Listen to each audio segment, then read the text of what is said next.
Pagkatapos nga ng naging kampanya ng Gilas Pilipinas sa 2025 FIBA Asia Cup sa Jeddah, Saudi Arabia, ay nakuha ng ating kupunan ang 2-3 win-loss record at 7th place ng naturang tournament. At marami sa ating mga Gilas fans ang medyo hindi natuwa sa naging resulta.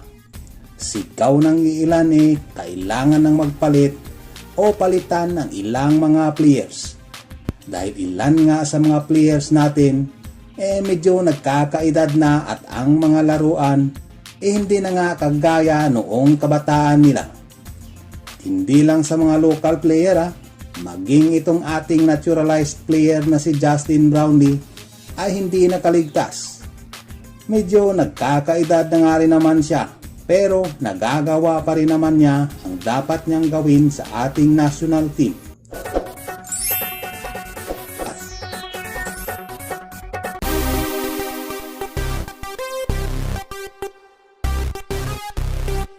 Speaking of naturalized player, kumusta na nga ba ang naturalization status ni Bini Boatwright at Pibor Ono? Mahigit isang taon na rin mula nang huli tayo mag-update sa kanila. Sa kaso ni Boatwright, ayon kay SBP Executive Director Erica D, ay wala pa ring pinagbago sa status ng Philippine citizenship nito mga boss. Hanggang sa ngayon nakabinbin pa rin ito at nag-aantay pa rin tayo ng go signal mula sa ating gobyerno.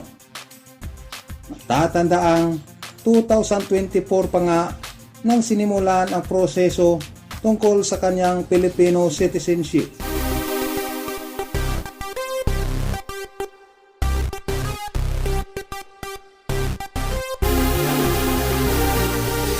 Sa kasalukuyan, ayon pa rin kay SBP Executive Director, nasa Taiwan nga daw itong si Boatwright at nakatakdang maglaro bilang isang import.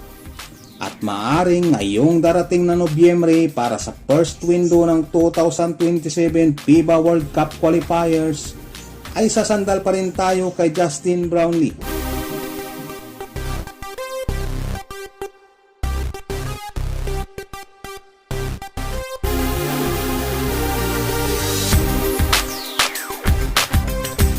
At tungkol naman kay Pibor Ono para sa ating women's national team, para sa akin, parang mas lumabo ang tsansa na makapaglaro nga sa ating women's team itong former UAAP Rookie of the Year.